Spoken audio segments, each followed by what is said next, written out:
Hello दोस्तों, नमस्कार। स्वागत है आप सभी का हमारे एक और नए वीडियो में। दोस्तों, उम्मीद कर रहा हूँ कि आप सब बहुत अच्छे होंगे मित्रों। आप सबकी पढ़ाई लिखाई भी बहुत अच्छा से चल रहा होगा मित्रों। दोस्तों, आज हम फिर एक नए टॉपिक के साथ आप सबके बीच उपस्थित हैं, जो कि बहुत ही अच्छे अच्छे प्रश्न हैं मित्रों। और ये प्रश्न कहीं न कहीं इस टॉपिक से एक ना एक प्रश्न आ ही जाएंगे आपके परीक्षा में। तो आइए शुरू करते हैं। आज का पहला प्रश्न है, निम्नलिखित में से कौन सा वैदिक लेख पहली बार पुनर्जन्म के सिद्धांत की प्रणालीगत व्याख्या देता है?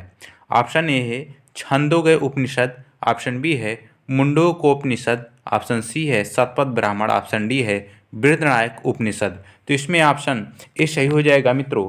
छंदोगय उपनिषद में जो है पुनर्जन्म के सिद्धांत का पहली बार जो है प्रणाली व्याख्या देता है छंदोगय उपनिषद में। ठीक है, पुनर्जन्म की पहली बार व्याख्या या पहला बार कहाँ पे पढ़ा गया इसे? तो छंदोगत उपनिषद में पढ़ा गया मित्रों। ठीक है, आप लोग इसको याद रखेंगे। बहुत ही अच्छा प्रश्न है मित्रों, कई बार पूछा जा चुका है। अगला प्रश्न देखते हैं हम लोग। लिखा है, प्राचीन भारतीय लेखों के अनुसार निम्नलिखित में से कौन सी दो नदियों के बीच की भूमि ब्रह्मावर्त कहलाती है? आपको बताना है कि कौन सी ये प्राचीन दो नदी थी जिसके बीच की जो भूमि थी उसको ब्रह्मावर्त कहा जाता था।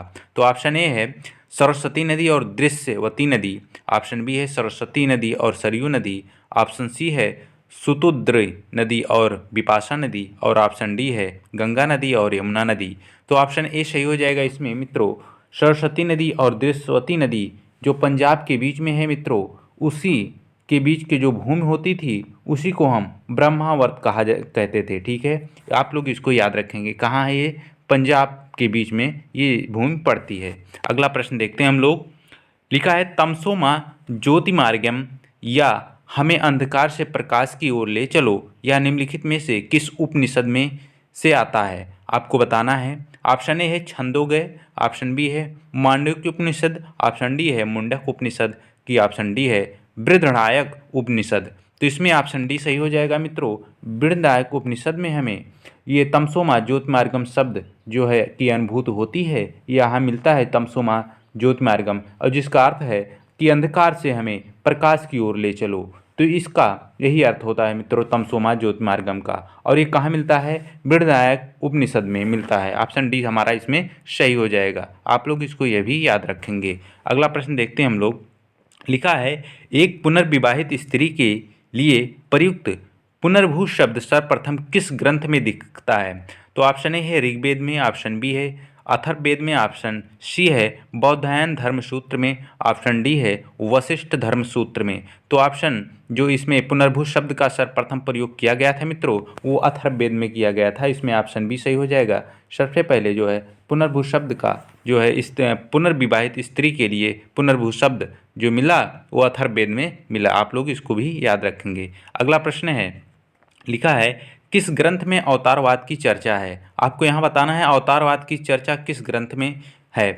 तो ऑप्शन ए है ऐतरेय ब्राह्मण में, ऑप्शन बी है कौत्सिकी उपनिषद में, ऑप्शन सी है मनुस्मृति में, ऑप्शन डी है भगवत गीता में। तो इसमें ऑप्शन डी सही हो जाएगा मित्रों। भगवत गीता में जो है अवतारवाद का जो चर्चा है या सिद्धांत है वो भगवत गीता में मिलता है मित्रों। अगला प्रश्न देखते हैं हम लोग। लिखा है, निम्नलिखित में से किस ग्रंथ में जल प्लावन की कथा का वर्णन है? ऑप्शन ए है कौत्सिकी ब्राह्मण, ऑप्शन बी है शतपथ ब्राह्मण, ऑप्शन सी है गोपथ ब्राह्मण, ऑप्शन डी है ऐत्रेय ब्राह्मण। तो इसमें जल प्लावन का जो मिलता है मित्रों वो शतपथ ब्राह्मण में मिलता है। ऑप्शन इसमें बी सही हो जाएगा। जल प्लावन का जो कथा का वर्णन है वो शतपथ ब्राह्मण में मिलता है। और शतपथ ब्राह्मण जो है ये किस उपनिषद का जो है ब्राह्मण ग्रंथ है मित्रों? वो आपको यजुर्वेद का ये ब्राह्मण ग्रंथ है शतपथ ब्राह्मण ग्रंथ। आप लोग इसको भी याद रखेंगे। कभी पूछ लिया जा सकता है कि शतपथ ब्राह्मण जो है किस वेद का या किस उपनिषद का जो है वो ब्राह्मण ग्रंथ है। तो आपको बताना है कि यजुर्वेद का जो है यजुर्वेद का वो शतपथ ब्राह्मण ग्रंथ है। ठीक है, अगला प्रश्न देखते हैं हम लोग। अगला प्रश्न है, प्राचीन भारतीय जिस विवाह में कन्या के पिता को गोमिथुन देने की शर्त होती थी उसे कहते थे आर्ष, ब्रह्मा, देव, प्रजापत्य। तो इसमें प्राचीन भारतीय विवाह जिस कन्या को गोमिथुन दिया जाता था मित्रों उसे आर्ष कहा जाता था। क्या गोमिथुन जो देने की प्रथा थी उसे क्या कहा जाता? आर्स। ऑप्शन ए हमारा इसमें सही हो जाएगा दोस्तों। ठीक है, अगला प्रश्न देखते हैं हम लोग। ये सुमिलित करने वाला मित्रों प्रश्न है, लेकिन बहुत ही अच्छा प्रश्न है दोस्तों, क्योंकि इसमें वन लाइनर करके क्वेश्चन बहुत ज़्यादा पूछा जाता है। आज के जो प्रश्न हैं बहुत ही अच्छे अच्छे प्रश्न हैं, आप लोग इसको ज़रूर से ज़रूर याद कर लीजिए, क्योंकि इसमें से वन लाइनर करके क्वेश्चन पूछा जा सकता है। तो आइए हम लोग सुमिलित करते हैं। ऋग्वेद का कौन सा ब्राह्मण है, और यजुर्वेद का, सामवेद का, अथर्ववेद का हमें बताना है। तो यजुर्वेद ऋग्वेद का जो ब्राह्मण ग्रंथ है मित्रों, वो कौशिकी ब्राह्मण ग्रंथ है। इसके दो ब्राह्मण ग्रंथ है मित्रों, एक ऐत्रेय ब्राह्मण ग्रंथ है और दूसरा कौशिकी ब्राह्मण ग्रंथ है ऋग्वेद का। और इसमें दो हो जाएगा। यजुर्वेद का जो ब्राह्मण ग्रंथ है मित्रों, वो तैत्रेय ब्राह्मण ग्रंथ है। इसमें ऑप्शन जो है इसमें एक सही हो जाएगा। और सामवेद का जो ब्राह्मण ग्रंथ है मित्रों, वो पंचविंश ब्राह्मण ग्रंथ है। और अथर्ववेद में एक ही ब्राह्मण ग्रंथ है अथर्ववेद का, वो है गोपथ ब्राह्मण ग्रंथ। ठीक है, तो इसमें से दो एक, उसके बाद तीन चार, दो एक तीन चार, दो एक तीन चार जहाँ होगा मित्रों, वहीं पे ये ऑप्शन सही हो जाएगा हमारा। ये सही है, ऑप्शन सी सही है मित्रों। दो एक चार तीन, दो एक चार तीन, यही सही हो जाएगा, ऑप्शन सी सही हो जाएगा मित्रों। बहुत ही अच्छा प्रश्न है दोस्तों, क्योंकि इसमें वन लाइनर करके पूछा जाएगा, जरूर से जरूर आप लोग इसको याद रखेंगे। ठीक है, अगला प्रश्न देखते हैं हम लोग। लिखा है कि निम्नलिखित में से किसका संदर्भ फल, जलावन, लकड़ी, फलों आदि की समय समय पर की जाती रही आपूर्ति से है, जिसे राजा को देने के लिए ग्रामीण बाध्य थे? भाग, भोग, बलि, हृणय। तो इसमें भोग जो होता था मित्रों, भोग मतलब चढ़ावा होता है मित्रों, तो इसको राजा को दिया जाता था प्राचीन काल में। जो है ये वैदिक काल की बात हो रही है, तो उसमें जो है वैदिक काल में राजा को जो है लोग अपने मन से जो है पहले देते थे। फूल और फल जलाने के लिए लकड़ी भी दिया जाता था राजा को, लेकिन इसको बाद में इसको परंपरागत रूप से बाध्यकारी राजा के लिए बना दिया गया। इसी यही इसको भोग कहा जाता है। ठीक है मित्रों, भोग मतलब होता है चढ़ावा, और उससे राजा को एक प्रकार से चढ़ाया जाता था मित्रों। आप लोग इसको इस तरीके से याद रखेंगे। अगला प्रश्न देखते हैं हम लोग। लिखा है मित्रों, एक मिनट, ये हाँ आ गया प्रश्न। 10वां प्रश्न है, थोड़ा सा क्वेश्चन बड़ा है दोस्तों। लिखा है वैदिक समाज के बारे में निम्नलिखित में से कौन सा कथन सत्य नहीं है? ऑप्शन ए है मासिक धर्म वाली किसी पत्नी या महिला को यज्ञ में भाग लेने की मान्यता नहीं थी। ऑप्शन बी है कि यज्ञों में श्रोता के बतौर एक पत्नी ही स्वतंत्र रूप से भाग ले सकती थी।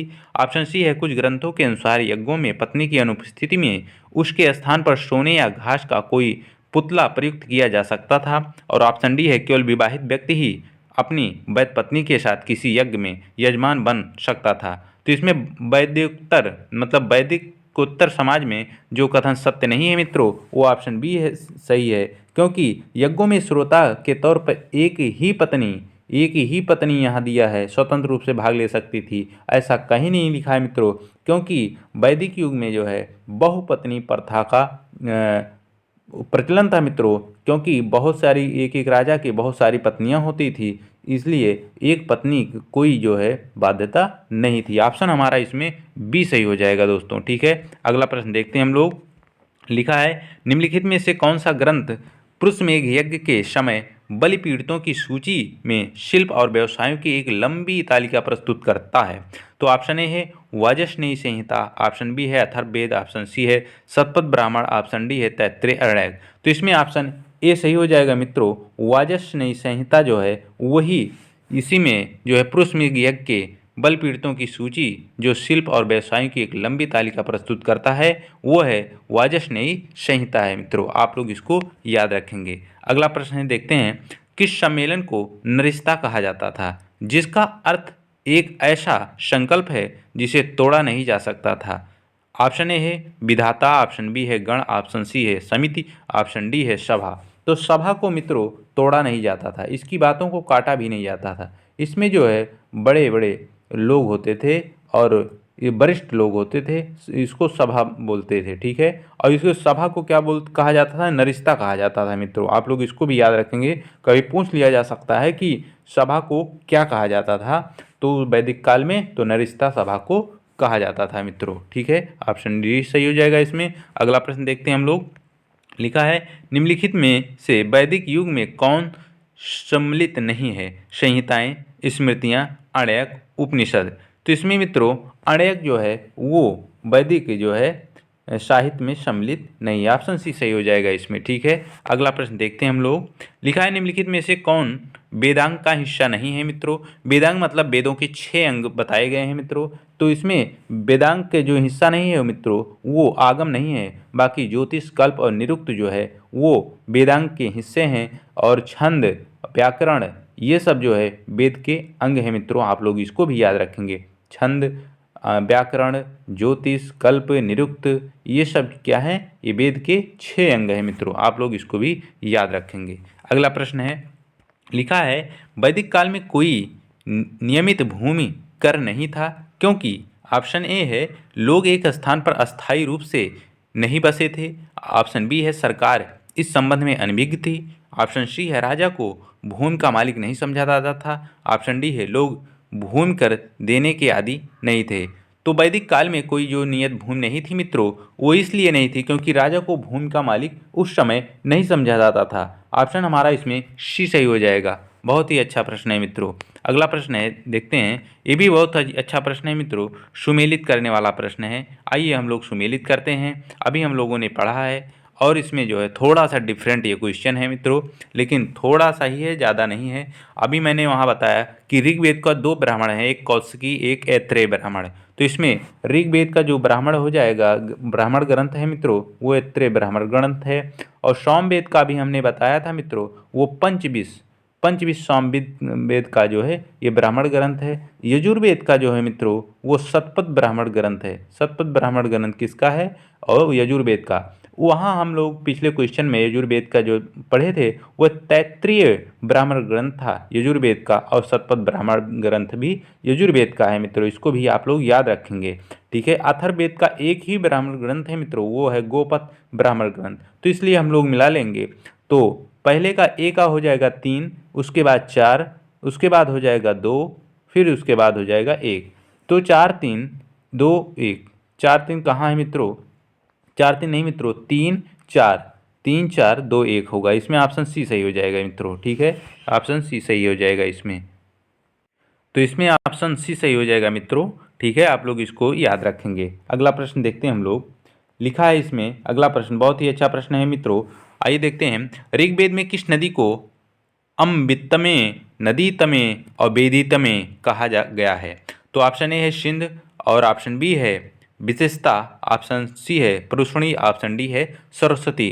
तो किस नदी को ऋग्वेद में अमृतमे, नदीतमे और देवीतमे कहा जाता था? तो सरस्वती नदी को कहा जाता था मित्रों। इसे पवित्र नदी भी सरस्वती नदी को कहा जाता है, क्योंकि जो है ये सबसे अच्छी नदी, सबसे अच्छी देवी और सबसे अच्छी माँ कहा जाता था सरस्वती नदी को। आप लोग इसको भी याद रखेंगे। ठीक है, अगला प्रश्न देखते हैं हम लोग। लिखा है निम्नलिखित में से किसे निरुक्त का प्रणेता कहा गया है? ऑप्शन ए है वादरायण को, ऑप्शन बी है यासक को, ऑप्शन सी है पतंजलि को, ऑप्शन डी है कि पाणिनि को। तो निरुक्त का जो प्रणेता है मित्रों वो है यासक। ऑप्शन बी सही हो जाएगा इसमें। निरुक्त का प्रणेता कौन है? यासक है। ठीक है, अगला प्रश्न है मित्रों। अगला प्रश्न है दोस्तों, लिखा है नारायण के साथ विष्णु के तारतम्य का प्राचीनतम उल्लेख प्राप्त होता है। तैत्तिरीय अर्ण्यक से, महाभारत से, पतंजलि के महाभाष्य से, बौधायन धर्मसूत्र से। तो नारायण के साथ विष्णु के तारतम्य का प्राचीनतम जो उल्लेख मिलता है मित्रों वो तैत्तिरीय अर्ण्यक से मिलता है। ऑप्शन ए सही हो जाएगा हमारा। तैत्तिरीय अर्ण्यक से जो है नारायण के साथ विष्णु के प्राचीनतम हमें साक्ष्य मिलते हैं मित्रों। ठीक है, अगला प्रश्न देखते हैं हम लोग। लिखा है कि उत्तर वैदिक काल में पालागल से तात्पर्य था। ऑप्शन ए है रथ सेना नायक, ऑप्शन बी है संदेहवाहक, ऑप्शन सी है ग्राम का मुखिया, ऑप्शन डी है वित्त मंत्री। तो उत्तर वैदिक काल में पालागल से जो तात्पर्य था मित्रों वो संदेहवाहक था। ठीक है, ऑप्शन बी सही हो जाएगा इसमें। कौन सा ऑप्शन? ऑप्शन बी सही हो जाएगा मित्रों। बस मित्रों आज के लिए इतना नहीं मित्रों, अभी और प्रश्न है देखते हैं। सप्तपदी का सही अर्थ क्या है? ऑप्शन ए है 7 पग चलना, ऑप्शन बी है 7 प्रतिज्ञा या वचन निभाना, ऑप्शन सी है किसी व्यक्ति के साथ 7 पग चलना, ऑप्शन डी है उपयुक्त में से कोई नहीं। तो सप्तपदी का जो सही अर्थ है मित्रों वो 7 प्रतिज्ञा या 7 वचन, ये विवाह से संबंधित है मित्रों। 7 वचन या 7 प्रतिज्ञा, इसी को सप्तपदी कहा जाता था मित्रों। ठीक है, इसको ये विवाह से संबंधित था, आप लोग इसको भी याद रखेंगे, क्योंकि जब विवाह होते हैं तो उसमें 7 फेरे लगते हैं, वही 7 फेरे 7 वचन होते हैं मित्रों। ऐसे आप लोग आसानी से समझ सकते हैं, यही 7 प्रतिज्ञा या 7 वचन होते हैं मित्रों। ये विवाह से संबंधित था, आप लोग इसको याद रखेंगे। बस मित्रों, आज के लिए इतना ही प्रश्न था। उम्मीद करूंगा कि वीडियो आप लोग को बहुत अच्छा लगेगा और आप लोग अपनी प्रैक्टिस को बराबर निरंतर करते रहिए मित्रों, और पढ़ते रहिए, अपनी तैयारी को बेहतर बनाते रहिए। मिलेंगे किसी और नए वीडियो में, तब तक सभी को नमस्कार, जय हिंद।